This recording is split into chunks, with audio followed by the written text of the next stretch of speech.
Laptop was invented by Adam Abson in 1981. It is a portable computer. We can easily carry it with us.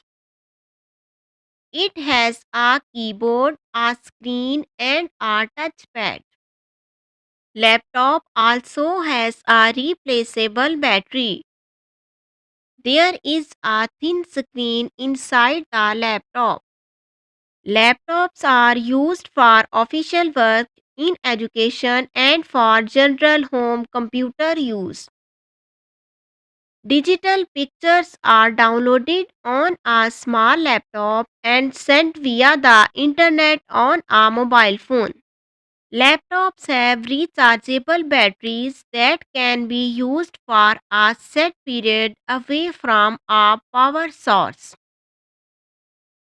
Laptop is energy saving device.